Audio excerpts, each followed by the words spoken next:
Captain Ibrahim Traore. At just 34 years old, he's not only Burkina Faso's youngest leader, but also a living nightmare for France. This is because he represents something France has feared for decades: a united, self-reliant Africa that is breaking free from neo-colonial shackles. Today, Captain Traore isn't just a leader. He's the face of an African revolution. France's colonial legacy in Africa is no secret. For decades, countries across West Africa have struggled with the remnants of exploitation, systemic plundering, and political interference. The French troops stayed under the guise of security. The CFA Franc system drained wealth. Corporations exploited resources, while the people were left in poverty. And for years, leaders who opposed France mysteriously disappeared, overthrown by coups often rumored to have Western fingerprints. But Traore? Oh no, he's different. He didn't just talk, he acted. He didn't just denounce colonialism, he declared war on its remnants. Now, here's where things get interesting. ECOWAS, the Economic Community of West African States, historically aligned with France and the West, has always been seen as a puppet organization. When Mali, Guinea, and Burkina Faso began cutting ties with France and embracing stronger ties with Russia's Wagner Group, ECOWAS quickly condemned them. Sanctions were imposed. Threats were made. But something shifted. As anti-French sentiment spread across the region, even ECOWAS couldn't ignore the writing on the wall. Countries that once distanced themselves from anti-colonial leaders started welcoming them back. And the latest example? Ghana inviting Captain Ibrahim Traore to the inauguration of their new president. Yes, you heard that right. Ghana, a country historically seen as neutral or pro-Western, now extending an olive branch to one of the most vocal anti-French leaders. It's a sign that the tide is turning. Let's break down this shift. Mali was the first to break away. After a military coup, Colonel Assimi Goïta expelled the French troops and invited Russian assistance. ECOWAS sanctioned them, but Mali didn't back down. Guinea, under Colonel Mamadi Doumbouya, followed a similar path. Doumbouya criticized France and sought closer ties with fellow African nations and new partners like Russia and China. Burkina Faso, led by Captain Traore, not only expelled French forces, but also actively promoted Pan-African unity. His rhetoric was bold. We will no longer be slaves to any foreign power.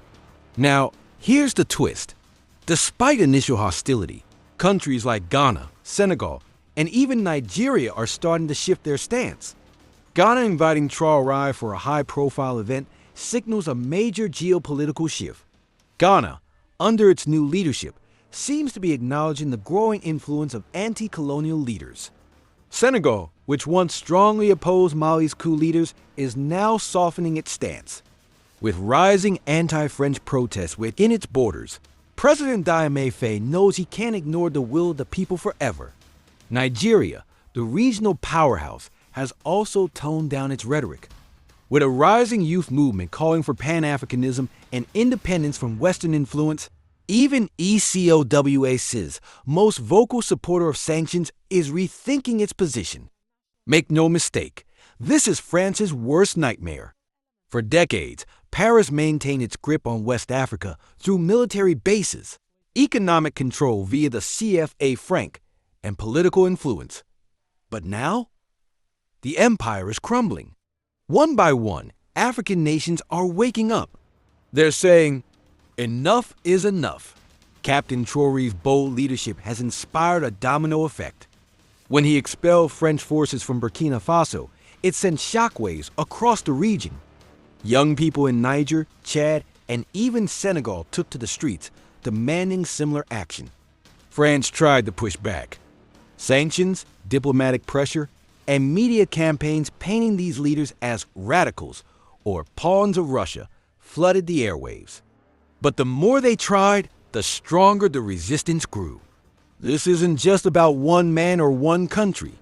It's about a continent that's finally standing tall.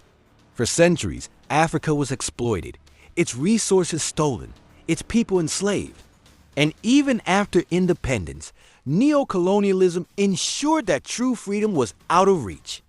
But now, leaders like Ibrahim Traore are rewriting that narrative.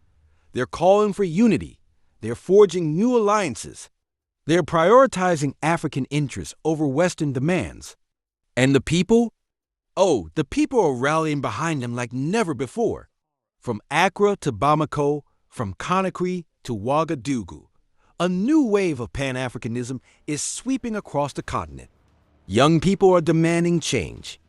They're rejecting foreign interference. They're reclaiming their future. So, what does this mean for the future? Well, one thing's clear. The days of unchecked Western dominance in Africa are coming to an end. France, once the colonial master, is now scrambling to maintain its influence. But the people of Africa? They're done waiting. They're taking matters into their own hands. Captain Ibrahim Traore may be the face of this revolution, but he's not alone. He's joined by millions of Africans who believe in a brighter, freer future. And whether France likes it or not, that future is coming. Thank you for watching World Lens, where we bring you the stories that matter unfiltered and untold.